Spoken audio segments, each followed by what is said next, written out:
Magandang gabi Pilipinas. Ito ulit si Mike Padua. Nakituloy tayo sa ating pinaka-latest na analysis ng araw po ng Lunes hanggang Miyerkules, huling araw ng buwan ng Pebrero hanggang Marso 2, 2022. At ito po ang ating Tagalog version ng Typhoon 2000 update.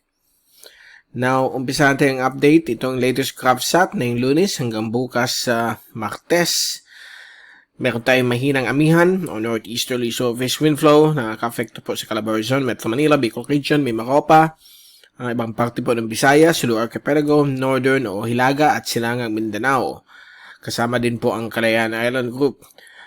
At naka-embed po dito sa northeasterly trade winds itong tinatawag nating fragmented shear line. Shear line siya pero hindi po siya connected na sa frontal system. So itong mga natitirang kaulapan, line of converging clouds na natitira dito, ito na po yung tinatawag nating fragmented shear line. So magkakaroon po dyan ng mga maulap na pabuwirin na may mga pagkulog at pagkidlat. Dito po sa may katimugan ng Mindanao, meron po tayong near equatorial trough. Malayo naman po ito sa Mindanao. But yung mga fringe effects po dyan, posible magbigay rin ng mga ulan sa coastal areas po ng Soxygen at sa may southern coastline ng Davao region. At gaya ng sinasabing computer models, all clear pa rin po ang Western Pacific for the next 5 days. And wala naman po tayong any potential na magde-develop bilang bagyo. But may possibility na baka magkaroon na tayong low pressure area sa unang linggo o pangalawang linggo ng buwan ng Marso. At ang ibang bahagi po ng ating bansa, like yung Western Luzon, ay magiging napakaganda po ang panahon, na medyo may konting hangin mula sa hilagang silangan at silangan. So, maganda magkaroon ng beach travel sa mga coastal areas po ng Western Luzon. Ito po yung fast animation. So, nakita po natin mga kaulapan, mga localized thunderstorms na dumadaan po sa Mindanao. Yan yung sinabi ko, panahon na yun ng La Nina. So, expect na above sa normal po ang mga ulan.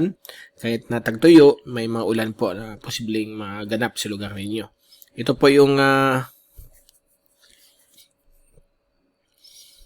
ito po yung windy.com zoom in satellite animation. Infrared po ito at kita po ninyo sa may offshore areas ng Bangsamoro at Zamboanga Peninsula. May mga localized thunderstorms po na malalakas. Magbibigay po dyan mga ulan na posibleng magkaroon po ng chances of flooding sa low-lying areas. Gayon din po sa may ibang parte po ng Davao region. Ang Kabisayaan, may mga napakaliit lang po mga patches of thunderstorms na posibleng mag-form, lalo na po sa Eastern Visayas.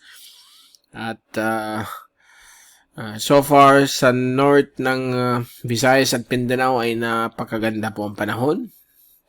Except po ang eastern sections ng Kabikulan, may mga passing showers po yan. So, yan po ang ating graph sat.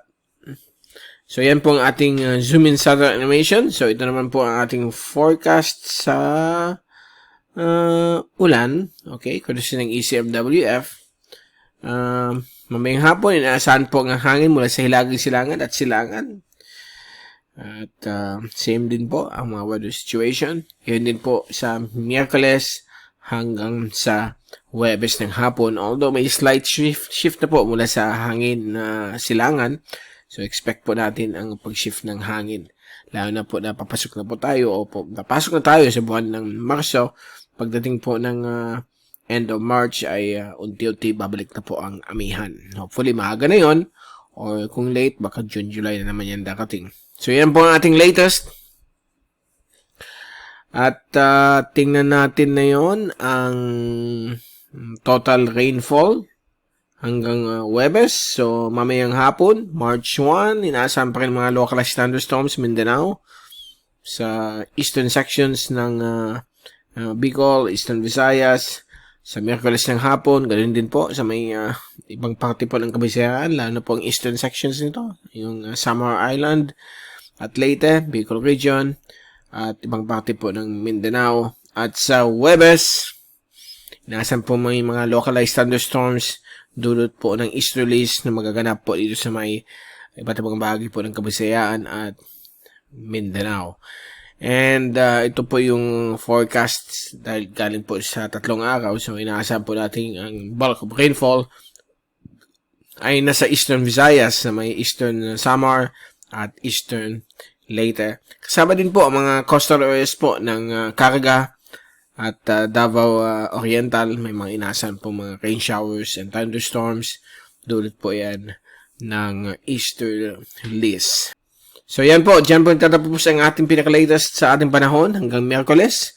At babalik ulit tayo sa Miyerkules upang bigay sa inyo ang latest sa ating panahon. Mula sa Typhoon 2000, ito si Mike Pado nagpapaalam. Mag-iingat po tayong lahat.